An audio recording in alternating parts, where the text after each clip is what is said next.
Bonjour à tous, vidéo de présentation consacrée à une nouveauté Silverstone, il s'agit du PM01. Alors c'est un boîtier, il appartient à la gamme Primera et il va s'adresser en priorité aux joueurs. Pourquoi? Son châssis est plutôt généreux, on a une fenêtre latérale, on a une ventilation musclée, 4 ventilateurs de 140 mm en action et surtout on a un rétroéclairage complet. Il touche l'avant du boîtier mais également son châssis, on va voir ça en détail.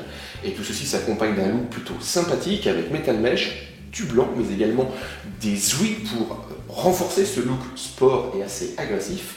Bref, pas mal de choses à dire, c'est une nouveauté, il est annoncé à un tarif de 110 € hors taxe et il s'agit du PM01 de la série Primera signé Silverstone.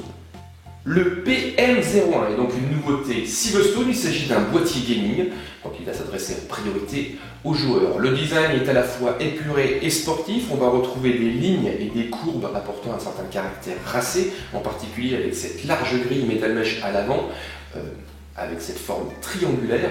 Elle est mise en valeur par une sorte de enfoncement tout autour. On a un châssis en acier, on va retrouver un revêtement sur la façade avant et le haut en plastique, et ici pour cette version il s'agit de la version blanche avec un rétro-éclairage bleu. La connectique est placée sur le haut et ce boîtier au format moyen tour est annoncé avec des dimensions de 220 par 571 et par 560 mm. Tout ceci permet d'apporter un volume total de 71 litres et comme on va le voir, il y a pas mal de possibilités en termes de carte graphique et également en termes de stockage. Je vous ai positionné ici le boîtier en latéral pour souligner une petite chose, c'est que Silverstone a apporté donc un look à son boîtier avec un habillage. Celui-ci ne concerne pas uniquement la façade avant ni la coiffe, mais c'est également le bas du boîtier comme on peut le voir. Et au niveau de la coiffe, elle n'est pas plane, elle est simplement légèrement incurvée avec la présence d'ouïes. Alors ces dernières, donc il y en a une de chaque côté bien sûr, ces dernières ne sont pas dédiées au refroidissement, simplement elles apportent un look et elles travaillent pour le design. Et on va retrouver en interne également des LED liés à ce rétro-éclairage qui est assez complet. Et il est gérable par un petit bouton qu'on va voir par la suite positionné sur le haut, où il sera possible donc de court-circuiter, d'avoir deux intensités différentes ou encore de choisir un mode impulsion. À l'arrière, on va retrouver une disposition assez classique, bloc d'alimentation positionné sur le bas, accompagné d'un filtre à poussière amovible par l'arrière, donc extractif par l'arrière. On trouve également 7 slots d'extension équipés d'équerres PCI perforés. Ici, on a déjà intégré notre configuration de référence. L'emplacement pour la connectique arrière de sa carte mère, une grille à structure de nid d'abeille protégeant le 4e ventilateur de 140 mm. Ce dernier est positionné, comme vous pouvez le voir, sur des rails, ce qui va permettre d'ajuster sa hauteur afin, on va dire, de mieux le positionner par rapport à sa configuration.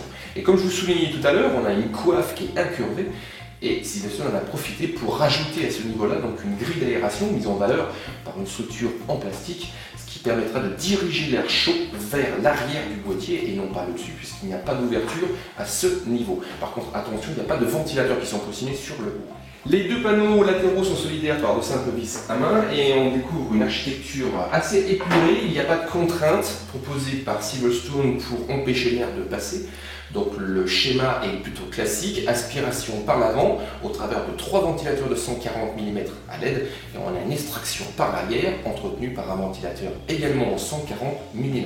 On a un cache qui va dissimuler le bloc d'alimentation avec une petite ouverture pour le passage des câbles PCI Express ou 4 si vous avez deux cartes graphiques. On retrouve également une compatibilité avec une carte mère, donc ATX ou micro ATX.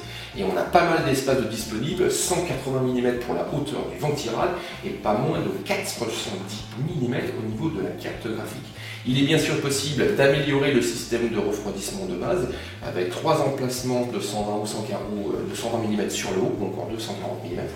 Et on pourra installer donc des radiateurs de water cooling avec une compatibilité au niveau du haut en 240, 280 et 360 mm, mais également à l'avant. Par contre, il faudra démonter dans ce cas-là les ventilateurs existants.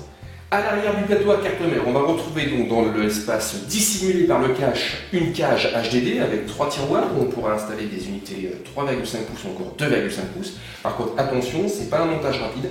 Donc ici, il faudra utiliser un tournevis et des vis cruciformes. On a par contre la présence de rondelles en caoutchouc pour limiter le transfert de vibration. On retrouve également 2 emplacements dédiés pour des unités 2,5 pouces. Donc ici, on va installer un SSD. Pareil, tournevis pour pouvoir assurer la fixation. Et par contre, l'attache, on va dire la fixation au plateau à carte mère se fait par une petite vis à main. Si ces 2 unités ne sont pas suffisantes, Silverstone a prévu le coup, puisque sur cet espace-là, il sera possible d'installer plusieurs unités supplémentaires. Donc là, je vous ai préparé un second SSD. Donc là, on a différents orifices. Il suffit de passer le SSD sur le bon orifice et ensuite d'utiliser un tournevis via l'espace cartonner pour pouvoir le consolider. Le câble management profite de plusieurs attaches. Donc là, c'est plutôt complet, avec des scratchs bien plaqués, on va dire les gros faisceaux. Et sur cette partie-là, par contre, attention, le plateau à carte-mère est assez proche du panneau latéral. Donc du coup, si c'est mal plaqué, le panneau latéral est assez difficile à remettre en place. Et dernière petite remarque, elle concerne le refroidissement. On a en natif 4 ventilateurs de 140 mm, donc il va falloir alimenter tout ce petit monde. Et pour limiter le nombre de câbles, Silverstone a prévu ici donc une petite carte électronique où il sera possible de brancher jusqu'à 10 ventilateurs et d'alimenter tout ceci par une seule source, donc via une Molex. Et on a également une Molex nécessaire pour pouvoir assurer l'alimentation du rétroéclairage. Et il est géré par un petit bouton sur le haut, donc à ce niveau-là. Et ici, il sera possible donc de l'arrêter, de le mettre en place, de diminuer sa luminosité ou encore de profiter d'un effet. Enfin, côté connectique, elle est positionnée sur le haut. On a le droit à 2 ports USB 3. On a également 2 ports USB 2, les classiques jack audio micro casque. Comme je vous disais tout à l'heure, le petit bouton LED permettant de gérer le rétroéclairage. Et à l'inverse, on va avoir un bouton Power avec une petite LED d'activité pour l'unité de stockage. Au final, ce PM01 est donc un boîtier gaming, c'est signé Silverstone, il s'adresse aux joueurs. On a un refroidissement conséquent, 4 ventilateurs de 140 mm en action, un design épuré mais toutefois souligné de courbes assez racées et surtout la présence d'un rétroéclairage assez complet puisqu'il va s'adresser à la façade avant mais également à la coiffe et au châssis interne du boîtier.